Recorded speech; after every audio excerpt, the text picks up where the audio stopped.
Hi, this is John Harcher. Welcome to episode 22 of Left Turn at Albuquerque and the finale of our celebration of Porky Pig's 90th birthday. Today we look at his Superstars disc, Hilarious Ham. Well, it's mostly his disc with all new to DVD cartoons. Well, not all new, but at least they were all restored. Well, they did have to redo a couple of these later. Let's talk about this after the opening.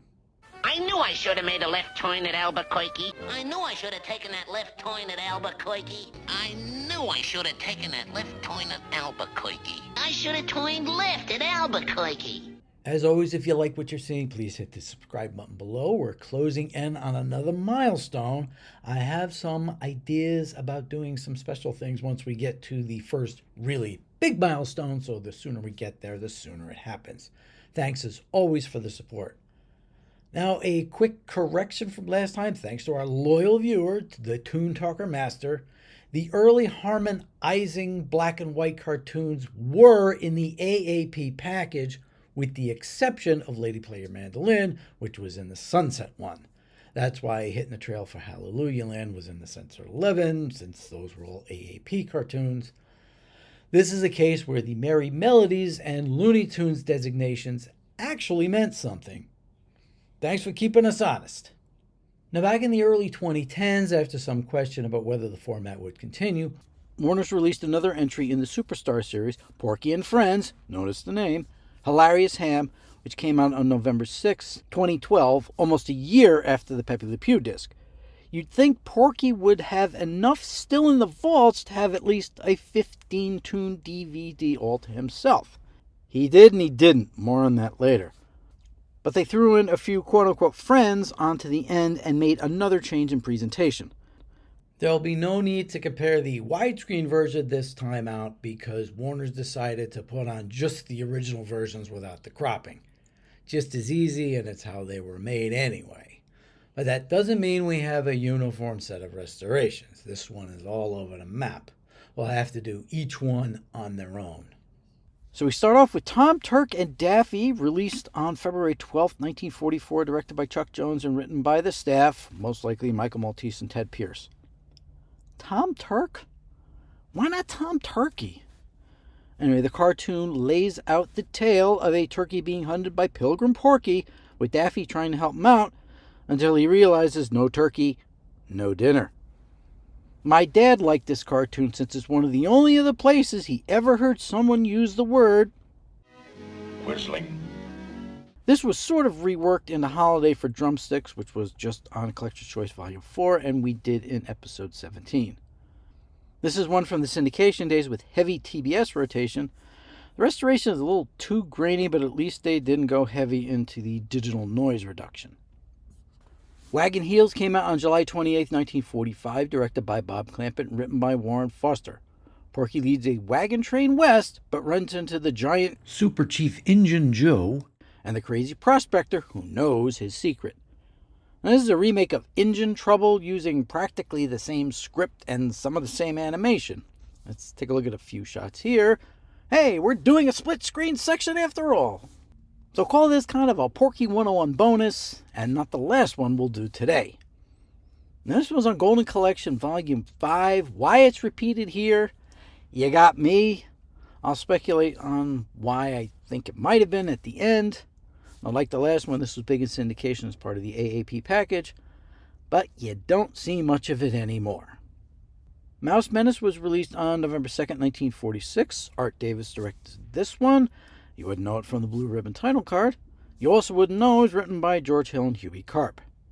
Porky's got a mouse problem who can escape every trap. He goes out and gets a series of cats, but that doesn't work either, so he resorts to a robot one. This was sort of imaginative for Davis, who's usually just a very competent gag man. This is another syndicated TBS one that's not bad on the restoration, not great at times either. One Meat Brawl came out on January 18, 1947, directed by Robert McKimson and written by Foster. McKimson means Porky versus somebody, and this time out it's a groundhog who's preparing for his big day on February 2nd. Now, Porky's helped out by hunting dog Mandrake, who's not exactly the sharpest knife in the drawer. though he looks exactly like Barnyard Dog. This was also syndicated as part of the AAP package. The picture's okay, but the soundtrack is a little muddy. It has a Turner dub notation at the end. The powers that be really didn't like how it looked, so they gave it the full cleanup on Collector's Choice Volume 2. It definitely looks and sounds better there. Curtain Raiser was released on May 21st, 1949. Directed by Freeling and written by Pierce. Technically, this was on DVD before, albeit as a bonus on Flamingo Road from the Joan Crawford Volume 2 box set. Yeah, I passed on that one too. Porky's a talent agent trying to keep a fox in line before he can show his talent. Frizz must have liked the final gag so much, he used it again in Showbiz Bugs. The pigeon joke got used again as well. This one really didn't show up until at least TBS, but more likely Cartoon Network. The Pest That Came to Dinner came out on September 11th, 1948, directed by Art Davis and written by Hill and Karp. Now, the pest in this case isn't Daffy, but a termite, and he goes to town on Porky's house. This one's kind of similar to a later Popeye one where basically the same thing happens. Now, this one is more in Davis's usual style. I saw it occasionally in syndication. The restoration is okay.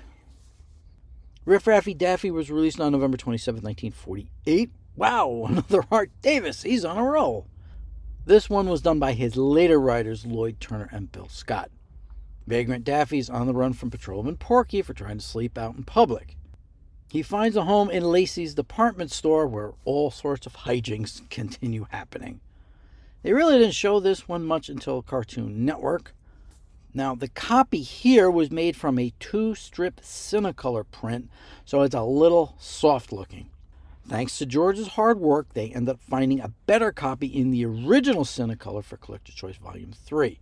Have a look at Episode 7 to see how it looks there. Boobs in the Woods came out on January 28, 1950, directed by McKimson and written by Foster. Porky wants to do some nature painting, but Crazy Daffy keeps getting in his way. This was custom made for McKimson, though it's very similar to my favorite duck, which we did last episode. This one was a victim of the Channel 5 editing. In this one, it was just the opening song and a bit into Porky starting to do the painting. Now, this is the second repeater on the disc. It was on Golden Collection Volume 1. Again, I don't know why, but like I said, I'll take a guess at the end. One other thing. Who came up with this title card? Nothing even close to this happens in the short. Dog Collared was released on the opposite end of 1950, December 2nd. It's a McKimson and Foster, but not really a versus-type conflict. In fact, it's more the opposite. Porky is kind to a big dog, so it ends up following him around. Constantly. And there's an interesting twist at the end that presages one froggy evening, in a way. Well, fat boy, you got yourself a dog. This one was another Channel 5 hatchet job. They cut out the beginning until Porky gets into the car and the dog covers his eyes. Why? You got me. Especially when there's so many other things in the cartoon that could probably have been cut. At least the restoration on this and the next one from the 50s are pretty good. Thumb Fun came out on March 2nd, 1952. I don't even have to see the credits on this one. This is vintage McKimson, this time written by Ted Pierce. The Freeling Foster era must have begun. Porky picks up hitchhiker Daffy, who causes him no end of trouble. Boy, this is getting monotonous. Channel 5 would edit the first 3 minutes of this out. I didn't see the whole thing until the networks picked it up in the 80s or 90s. I mean, you're left with half a cartoon. What's the point of even showing it? Full coverage was released on December 13th, 1952. Another trademark McKimson with Pierce again on writing duties. Daffy tries to sell Porky some life insurance because the hazards around the house are too numerous. The duck keeps running into them. And make sure you read the fine print about the black eye. This was in syndication since I was small. Yeah, Channel 5 edited this one too, but just the cellar sequence was cut. Corn on the Cob came out on July 24th, 1965. Mid-60s one. Cops, Porky and Daffy try to catch a crook that looks like Granny on Halloween, But they keep getting the actual granny, whose name gets established as Emma Webster. We got her first name back in Hair Trimmed. Emma! We get the last name here. Don't worry, Mrs. Webster. Irv Spector worked off of Friz Freeling's script. This was his only director's credit for Warner's. Now for a later cartoon, this one actually got quite a bit of play on ABC. And I know what I said before, but to be honest, I kind of come to like this one a little bit. Maybe it's only because I see it all the time on Boomerang. We start the And Friends section of the disc here. Corn Plastered was released on March 3rd, 1951, directed by McKimson with Foster writing. A farmer tries everything to get rid of a crow in a beanie. There's no doubt this is a McKimson. Until this disc was released, I don't think I'd ever seen this one before. Now, oddly enough, it also probably has the crispest restoration on the disc. Gone Batty came out on September 4th, 1954, again directed by McKimson, but written by Ben Washam, a rare writing credit for him, and Sid Marcus. This is a bit of an oddity for McKimson. We're picking up right where we left off from Hobo Bobo, which we did back on Collector's Choice Volume 3. Bobo the elephant is the bat boy for a small baseball team when he's called into action when the rest of the team is rendered unconscious. This one was on actually quite a bit on the networks. I think Saturday mornings on ABC for the most part. The restoration here is fine. Aunt Pasted was released on May 9th, 1953, directed by Friz Freeling and written by Warren Foster. Yep, there they are. Friz gets his chance to make Elmer a bit tougher by having him toss firecrackers at ants. Of course, the insects get their revenge by raising an army, draft and all. You gotta love the Harry S. Truman of the ant community here. I really hadn't seen this one much in my younger days, but it was in heavy rotation when Cartoon Network first got the cartoons, and it's been the Boomerang rotation for years. In fact, I just saw it a few days ago. Doggone People came out on November 12, 1960, directed by McKimson, written by Pierce. A post-Arthur Q. Bryant short with Hal Smith doing the voice. Remember, Mel did not want to do it for years out of respect for Bryant. Elmer babysits his boss's dog, who thinks he's a person.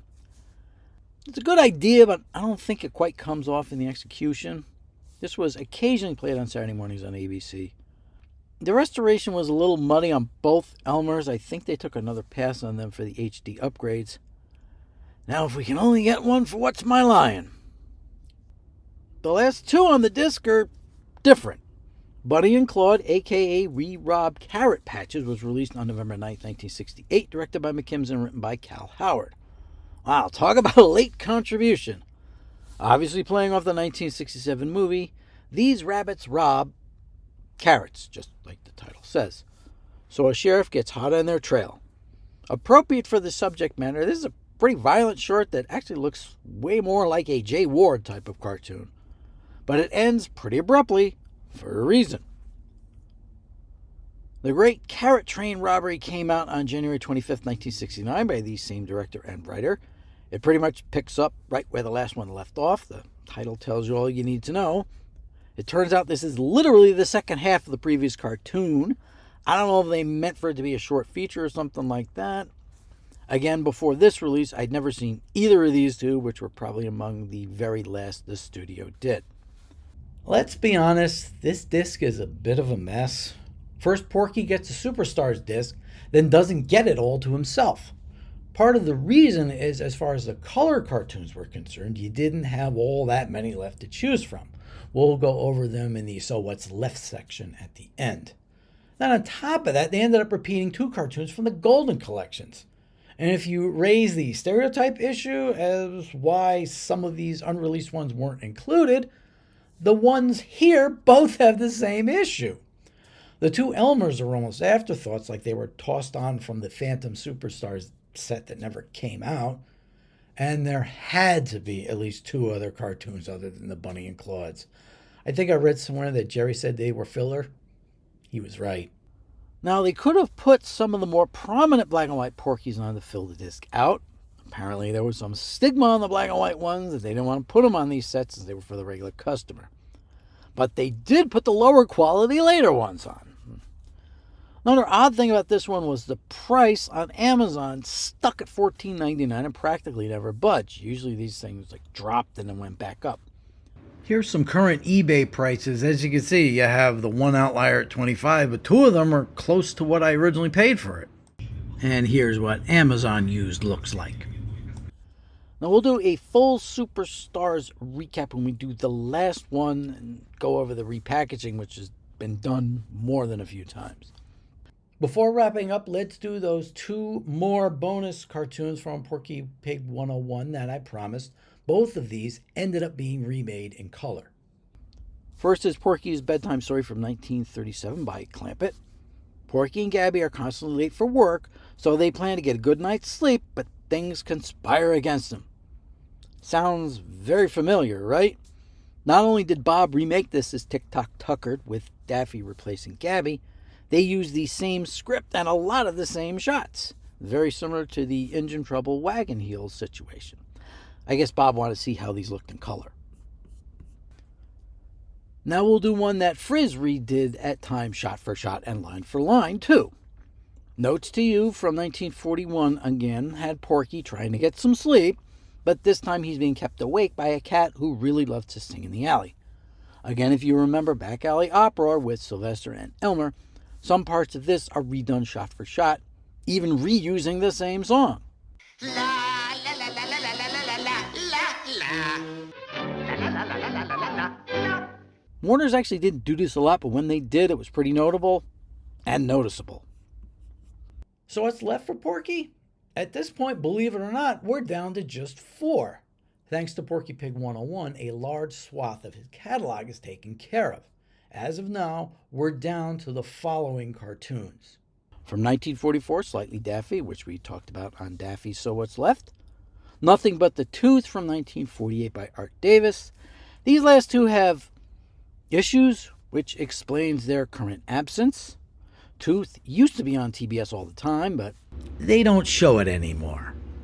Now, the odd thing was a still from it appeared on the back cover along with Tick-Tock Tuckered, which was on the Daffy Duck Superstars disc, Turk and Daffy, which was on this, and Daffy Doodles, which didn't show up until Collector's Choice Volume 1. So, I don't know what was going on here.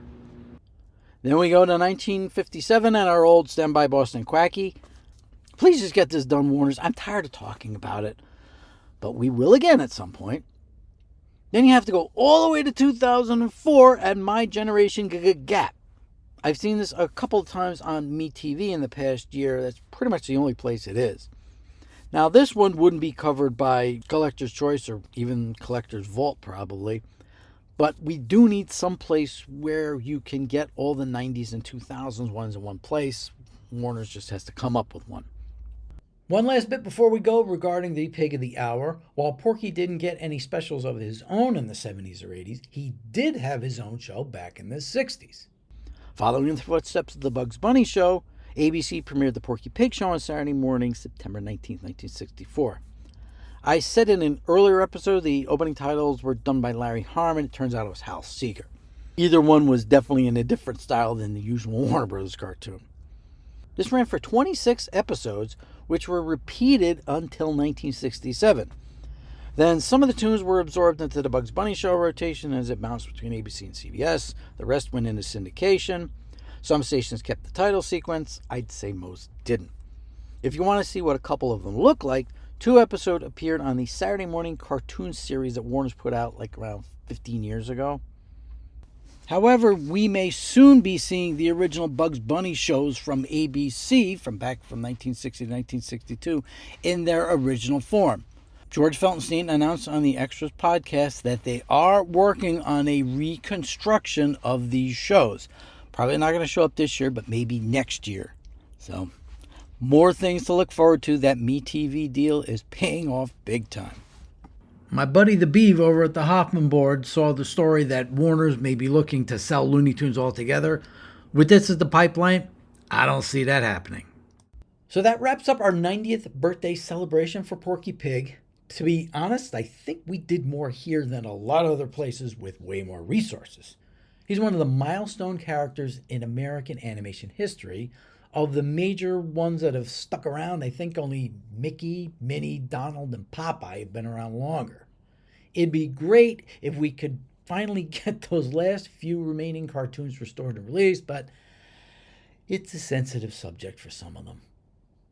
Now let me lay out what episodes we'll be doing next thanks to the Collector's Vault announcement. For next episode, we're going to try to do another big-ish episode dealing with the last of the Warner's characters with a major birthday this year. Probably going to try to do it all in one episode. It'll be focused on the last of the Superstars releases, one that was apparently canceled at one point but got resurrected. And I'll make the argument that he's definitely a top 5 member of the Looney Tunes pantheon of characters based on the variety of directors he worked with and the different series he was a part of. Then after that, we'll do the Coyote and Roadrunner Superstars disc and wrap up that series. By the end of June, we should have Collector's Vault Volume 1, so we'll do that next. Once that's out, we'll go ahead and move on to the Goldens and try to knock those out over the summer. We'll also try to jam in one other release into that space. See what I did there? That should clear the way for us to tackle the non-Warner's created but now Warner's controlled characters who also have a big birthday this year. We'll try to get them done before their 86th birthday. Now, things may slip here and there due to life events, but that's a general idea. Fingers crossed. And finally, a moment of silence for the loss of all the remaining Looney Tunes cartoons on Max. On St. Patrick's Day, they pulled the rest of them. I still don't get how licensing something from yourself actually works, but that's what they're doing. So to watch Looney Tunes now, we've got MeTV, we've got Boomerang, and then you can buy them on Prime or iTunes, plus the Blu-rays and DVDs. So it's not like you can't see them. It was just so easy and convenient. I enjoyed it while it lasted. Next time, it's the last of the Superstars disc focusing on someone celebrating their 80th birthday this year. Suffragette. I'm John Harcher. Thanks for watching.